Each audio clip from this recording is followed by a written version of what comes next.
Hello and welcome to food મંત્ર by Surabhi Vasa. આજે આપણે એક મસ્ત મજાની વાનગી બનાવી લઈએ. આજે હું પર્યુષણમાં તપશ્ચર્યાના પારણે ખવાતી અચૂક બનતી એવી વાનગી સૂંઠની લાડુડી બનાવવાની છું. ઘણીવાર એવું થાય કે સૂંઠની લાડુડી ખાવાનું કારણ શું છે? તો સૂંઠની લાડુડી ખાવાનું કારણ એ છે કે એના કારણે પેટને લગતી જે પણ પ્રોબ્લેમ હોય કે જે પણ સમસ્યા હોય ને એ બધી દૂર થાય છે. એટલે કે ગેસ, અપચો, ઇનડાઇજેશન, પછી તમને ભૂખ ન લાગતી હોય, આવા કોઈ પણ પ્રોબ્લેમ હોય ને તો એ બધા જ દૂર થાય છે. એટલે તપશ્ચર્યાના પારણે તો ખાઈ જ શકાય છે, પણ એના સિવાય પણ કે નોર્મલ રૂટીનમાં પણ આવા આપણે જે ચોમાસાની ઋતુમાં આવા બધા પ્રોબ્લેમ બહુ જ થતા હોય છે કે પેટ ભારે થઈ જાય, ગેસ થઈ જાય, ખાવાનું ભાવતું નથી હોતું. તો આ એક નાની લાડુડી છે એ રોજ જો તમે સવારના લઈ લેશો ને તો આ બધા જ પ્રોબ્લેમથી છુટકારો મળી જશે અને સ્ફૂર્તિ મળશે એ તો વધારામાં. કારણ કે આ જે લાડુડી છે એ ઘી, ગોળ અને સૂંઠથી બને છે અને એના કારણે એ અઢળક ગુણોનો ભંડાર છે. મારા દાદી આ બનાવતા હતા. હવે ખબર નહીં તમારા ઘરે બને છે કે નથી બનતી, તો ચોક્કસથી બનાવજો. શરૂઆત કરી દઈએ. સૂંઠની લાડુડી બનાવવા માટે સૌથી પહેલાં આપણે ઘી લઈશું. 1 ટેબલ સ્પૂન ઘી લઈશું. અત્યારે હું ગાયનું ઘી લઈ રહી છું. નોર્મલ ઘી તમારા ઘરે હોય તો એ પણ લઈ શકો છો, અથવા ગાયનું ઘી વધારે સારું. ઘી ઓગળે એટલે એની અંદર ગોળ ઉમેરવાનો છે. બની શકે તો દેશી ગોળ લેવાનો છે. દેશી ગોળથી સ્વાદ તો સરસ આવશે અને હેલ્ધી પણ થશે. અત્યારે હું લગભગ 1.5 ટેબલ સ્પૂન જેટલો ગોળ લઈ રહી છું. 1.5 થી 2 ટેબલ સ્પૂન ગોળ લીધો છે. દેશી ગોળ મેં લીધેલો છે. હવે જ્યારે પણ આપણે સૂંઠની લાડુડી બનાવતા હોય ને ત્યારે ગોળ છે એને ફક્ત ઘીમાં ઓગાળવાનો જ છે, પાયો નથી થવા દેવાનો. જો પાયો થઈ જશે ને તો શું થશે કે તમારી જે લાડુડી છે ને, જો બસ આવું થવા લાગે ને એટલે ફ્લેમ ઓફ કરી દેવાની છે અને જે ગોળ છે એને સરસ રીતે ઓગાળી લેવાનો છે. જો તમે વધારે કડક થવા દેશો ને તો લાડુડી જે છે એ વધારે કડક થઈ જશે અથવા તો સરસ રીતે લાડુડી વળશે પણ નહીં. અને આ જે લાડુડી છે એ તમે રોજની, જો એક સાઈઝ બહુ નાની રાખવાની છે આની, રોજની તમે એક ખાશો ને તો તમને બહુ જ સારી એવી શક્તિ મળી જવાની છે. જો તમે જોઈ શકો છો કે જે ગોળ છે એ સરસ રીતે ઓગળી ગયો છે અને થોડો સોફ્ટ થઈ ગયો છે. આ રીતે ગોળ ઓગળી જવો જોઈએ. પ્રોપરલી હલાવતા રહેવાનું છે જેથી કરીને જે ઘી છે એની સાથે સરસ રીતે મિક્સ થઈ જાય અને ગોળ છે એ પણ સરસ મેલ્ટ થઈ જાય. દેખાય છે ને તમને ટેક્સચર? જે પહેલા ગોળનું ટેક્સચર હતું, જે આ ટેક્સચર હતું અને હવે આ ટેક્સચર છે, એ બંનેમાં તમને સારું એવું ડિફરન્સ દેખાતું હશે. તો એનું કારણ આ જ છે કે ગોળને આ રીતે સરસ રીતે ઓગાળી લેવાનું છે. હવે એની અંદર આપણે 2 ટેબલ સ્પૂન સૂંઠ પાવડર ઉમેરી લઈશું. સૂંઠ પાવડર મેં લીધેલો છે. 2 ટેબલ સ્પૂન સૂંઠ પાવડર ઉમેરી લઈશું. સૂંઠની જ લાડુડી આપણે બનાવી રહ્યા છીએ એટલે 2 ટેબલ સ્પૂન સૂંઠ પાવડર. 1/2 ટીસ્પૂન ગંઠોડા પાવડર ઉમેરીશું. હવે ગંઠોડા પાવડર પણ તમે એને કહી શકો છો અથવા તો પીપળમોળનો પાવડર પણ કહી શકાય છે. અને 1 ટીસ્પૂન ઇલાયચી પાવડર ઉમેરી લઈશું. હવે આ બધી જ વસ્તુને સરસ રીતે મિક્સ કરી લઈશું.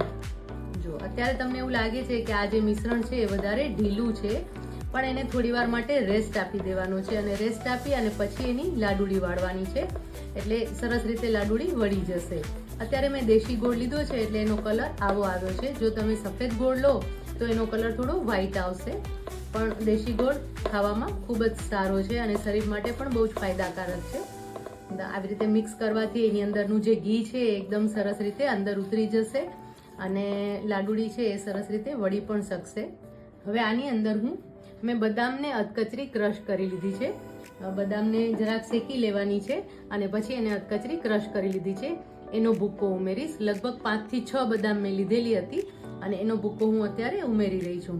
અધકચરો ભૂક્કો મેં કર્યો છે જેના કારણે જ્યારે ચાવવામાં આવશે ત્યારે બહુ જ સરસ લાગશે. અને બદામ ફોડેલી બદામ લીધેલી છે એટલે તમે પણ એ રીતે લઈ શકો છો. જો સરસ રીતે એકદમ સરસ મિક્સ થઈ ગયું છે ને. હવે આ મિશ્રણને આપણે થોડી વાર માટે ઠંડુ થવા દઈશું. ઠંડુ પડે પછી એની લાડુડી વાળવાની છે જેથી કરીને સરસ રીતે એની લાડુડી છે એ વળી શકે. આ જે લાડુડી છે એ બહુ વધારે પ્રમાણમાં નથી ખાવાની, પણ આ લાડુડી ખાવાથી તમને ગેસ, અપચો જેવી કાંઈ પણ તકલીફ હશે ને તો એ બધી જ દૂર થઈ જશે. પારણા માટે તો ઉપયોગી જ છે, પણ નોર્મલ જે હોય ને એના માટે પણ તમે આ જ્યારે અશક્તિ જેવું લાગતું હોય કે ગેસ અપચો જેવી તકલીફ હોય ત્યારે પણ લઈ શકો છો. હવે આ મિશ્રણને આપણે ઠંડુ થવા દેશું અને પછી એની નાની નાની લાડુડી વાળી લઈશું. જો મિશ્રણ સરસ ઠંડુ થઈ ગયું છે અને ઘટ પણ થઈ ગયું છે. હવે આની નાની નાની લાડુડી વાળી લઈશું. લાડુડીની જે સાઈઝ છે એ પણ ખૂબ જ મેટર કરે છે, કારણ કે આ સૂંઠની લાડુડી છે એટલે એને બહુ વધારે તમારે મોટી નથી બનાવવાની. આ રીતે આટલી નાની જ બનાવવાની છે. આ રીતે સરસ રીતે નાની નાની લાડુડી વાળી લેવાની છે.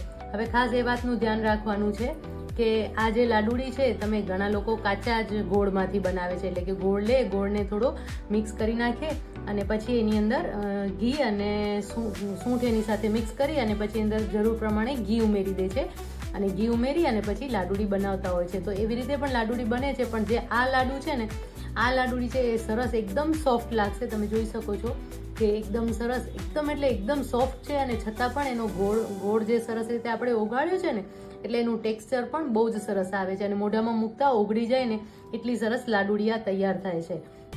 એટલે તમે જો તપસ્યા કરી હોય તો આ એક લાડુડી છે એ સવારમાં રોજ નયણા કોઠે એક લઈ લેવાની.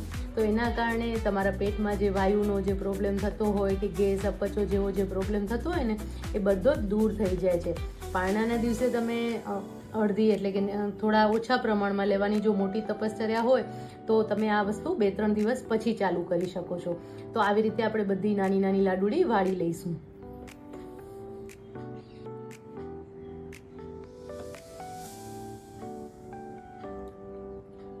લાડુડી બધી સરસ રીતે વળાઈ ગઈ છે અને તમે જોઈ શકો છો કે એકદમ સરસ એનો દેખાવ છે અને સ્વાદમાં તો બહુ જ સરસ છે. અને તમે ખાશો ને તો તમને એવું થશે કે હું કંઈક લાડુ ખાઈ રહી છું, મીઠાઈ ખાઈ રહી છું અને એકદમ હેલ્ધી છે. તો સૂંઠની લાડુડી તૈયાર છે, આપણે એને સર્વ કરી લઈએ.